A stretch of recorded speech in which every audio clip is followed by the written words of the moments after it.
What's up, legends? Welcome back to Just Putting Around. I'm your host, Reese, and today we're digging into the big gold story, literally. The entire history of WWE's World Championships, every belt, every era, every ego that ever held them. From Bruno Sammartino's iron grip to Roman Reigns' empire, this is the journey of wrestling's richest prizes. Let's roll it back. 1963. The WWF splits from the NWA, and the first man crowned champion, the Nature Boy Buddy Rogers. But that reign didn't last long. Bruno Sammartino came in, flattened him in 48 seconds, and began a 7-year reign that still hasn't been touched. Madison Square Garden was his kingdom. Bruno sorted it out, more than some people pay rent.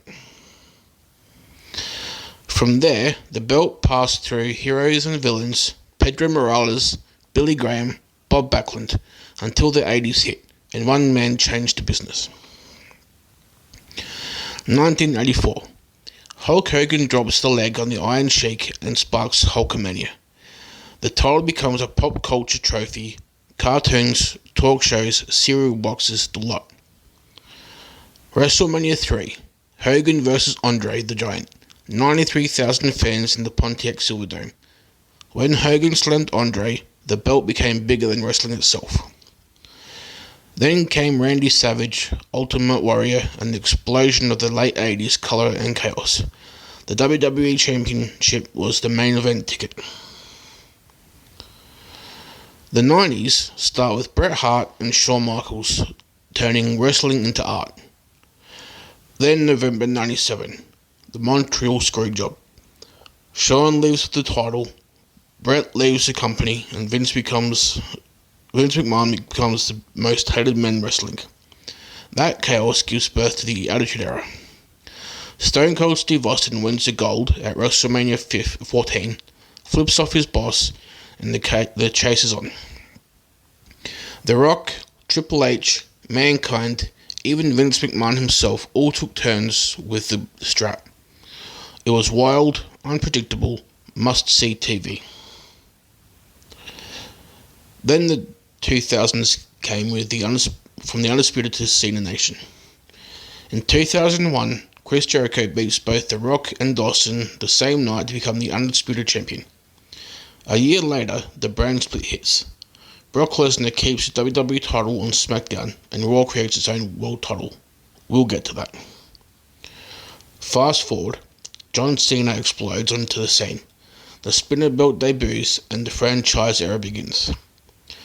CM Punk caps the decade with his pipe bomb and the 434-day reign that reminded everyone why the belt mattered. By 2013, the WWE and World Heavyweight titles merge. Randy Orton unifies them. Then came the second brand split and the new belt, the Universal Championship. But when Roman Reigns beat Brock Lesnar at WrestleMania 38, he took both. Over 1,000 days later, the company finally retires the Universal Belt, and Roman's era gives way to Cody Rhodes, finishing the story. The circle closes. The WWE Championship stands as the last one standing. Now for the World Heavyweight Championship, which was around from 2002 to 2013. Raw 2002. Eric Bischoff struts out and hands Triple H the big gold belt. No tournament, no match, just ego fill. And honestly, that was perfect. Triple H, Evolution, Shawn Michaels, Goldberg, Chris Benoit, Randy Orton, and Batista all make that title matter. Batista's win at WrestleMania 21, pure torch passing moment. Then SmackDown steals the belt in 2005.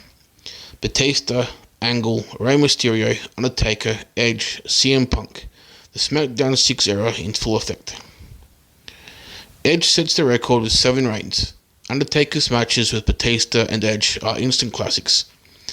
And by 2013, Cena vs. Orton unifies it with the WWE Championship. The World Heavyweight Championship rides off into the sunset.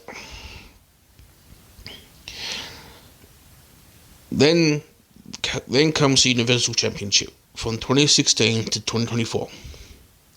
In 2016, Raw needs a world title. Enter the Universal Championship.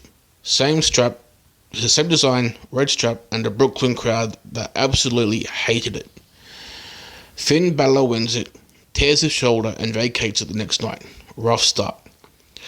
Kevin Owens, Goldberg, Lesnar, Reigns, Seth Rollins, Bray Wyatt all carry it.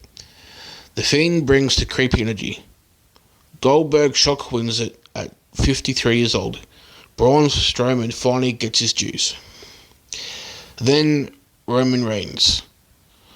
August 2020, he returns as the Tribal Chief and the Universal Championship becomes the belt again. 1,316 days. Stacked Edge and Bryan, crushed Drew, humiliated Cena, and fought half his family.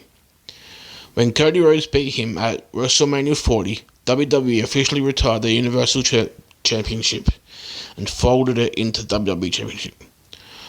The reign of all reigns complete. Then there's the new World Heavyweight Championship, which was introduced in 2023. With Roman holding everything hostage, Triple H steps up in 2023 and says Raw needs a champion. He unveils a brand new World Heavyweight title, Big Gold Reborn. Seth frickin' Rollins beats AJ Styles to become the first champ.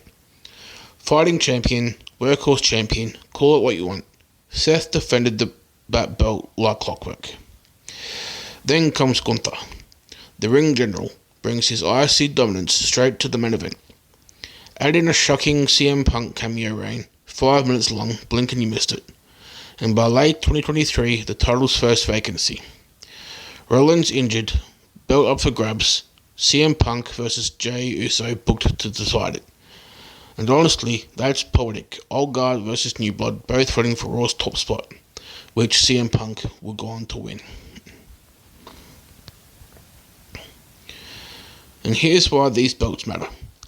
Every belt we've talked about, the lineage, the look, the moments, they're all storytelling tools.